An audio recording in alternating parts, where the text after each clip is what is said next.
नगरी मुंबई में माहिम तट से 2 दिसंबर 2019 के दिन मुंबई पुलिस को एक सूटकेस मिला। सूटकेस के अंदर एक आदमी का कटा हुआ एक हाथ, एक पैर और शरीर के कुछ टुकड़े थे। पुलिस को ये सूटकेस माहिम बीच पर तैरता हुआ मिला था। लाश की पहचान कर पाना पुलिस के लिए बेहद मुश्किल था। पुलिस को सूटकेस से लाश के अलावा शर्ट, स्वेटर और पैंट भी मिले थे।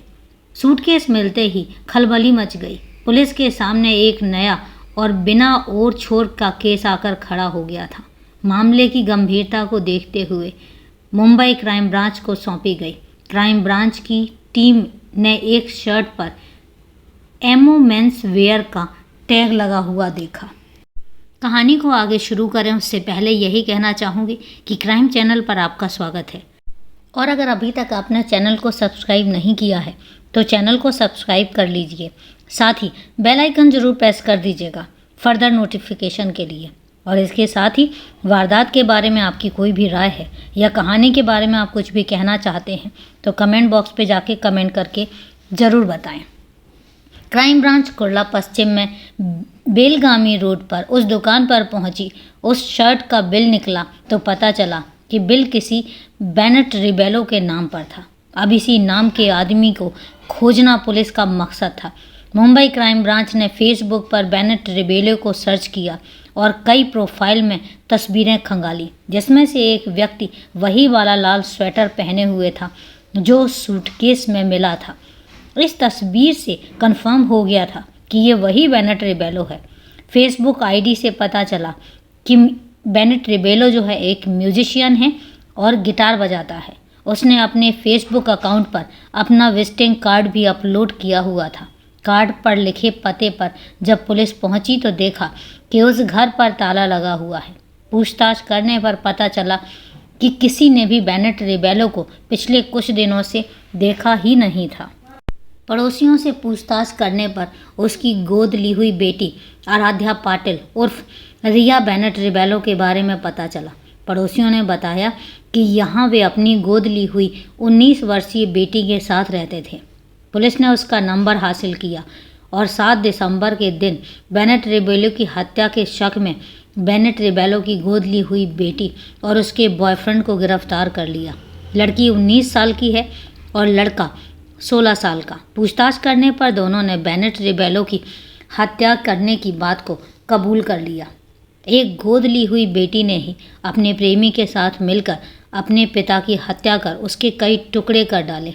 गिरफ्तार बेटी ने पुलिस के समक्ष अपना जुर्म स्वीकार करते हुए कहा कि उसे अपने किए पर कोई अफसोस नहीं है। लड़की ने हत्या की जो वजह बताई उसे जानकर पुलिस भी दंग रह गई। बेनेट अपने घर पर अकेला रहता था। 2 शादियां भी की, लेकिन दोनों पत्नियों से अलग हो चुका था।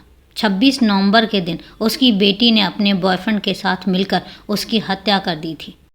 उसने घटना की पूरी जानकारी देते हुए बताया कि दोनों ने बेनेट के ऊपर चाकू और डंडे से हमला किया, उसके मुंह पर मच्छर मारने वाला स्प्रे किया और चाकू से गोद कर मार डाला। इसके बाद शव को ठिकाने लगाने का एक प्लान बनाया। उन्होंने 3 दिन तक शव को घर पर रखा। इस दौरान रिबेलो की बेटी और बॉयफ्रेंड फ्लैट पर ही मौजूद थे। उन्होंने तेज धार वाले 4 चाकुओं से शव के छोटे छोटे टुकड़ों कर डाले। शव के टुकड़े करने के बाद चाकू को गर्म किया गया।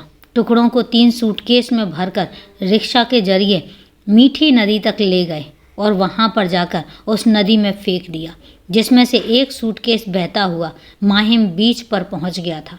इस पूरे कांड में रिया के बॉयफ्रेंड का एक दोस्त भी शामिल था। रिया ने बताया कि बेनेट उसका यौन शोषण करता था और बॉयफ्रेंड के साथ उसके रिश्ते का विरोध करता था, जिससे वह तंग आ चुकी थी और अपने प्रेमी के साथ मिलकर उसकी हत्या कर दी। पुलिस ने बांद्रा कुर्ला कॉम्प्लेक्स इलाके के पास मीठी नदी से दूसरे सूटकेस को भी बरामद किया। बाद में पुलिस ने इस मामले में तीसरे आरोपी को गिरफ्तार किया। पुलिस की गिरफ्त में आए उस तीसरे आरोपी का नाम अली उमर मियाँ चाउस है। अली 19 साल का है और आराध्या उर्फ रिया के प्रेमी का दोस्त है। वारदात के अगले दिन यानी 27 नवंबर को रिया और उसका प्रेमी घाटकोपर में अली से मिले थे। दोनों ने अली को बेनेट की हत्या कर दिए जाने की बात कही। फिर उससे लाश के टुकड़े करने के लिए चॉपर का इंतजाम करने को कहा।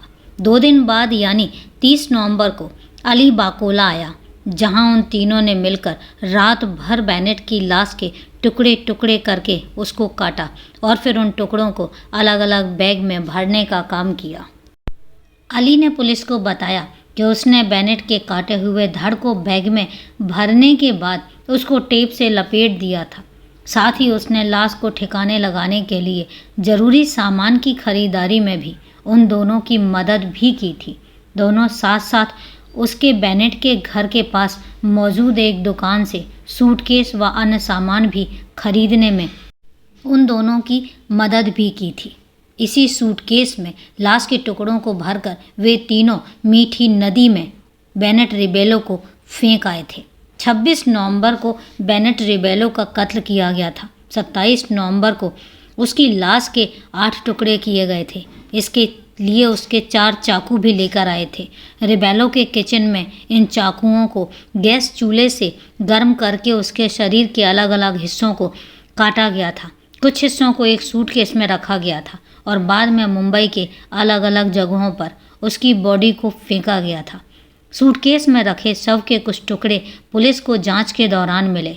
उसके टुकड़ों से पुलिस ने शव की पहचान कर ली थी और इसके बाद मुंबई पुलिस ने दोनों को गिरफ्तार किया और साथ में अली को भी गिरफ्तार किया और इस तरीके से एक सूटकेस वाली लाश की गुत्थी को सुलझा लिया गया।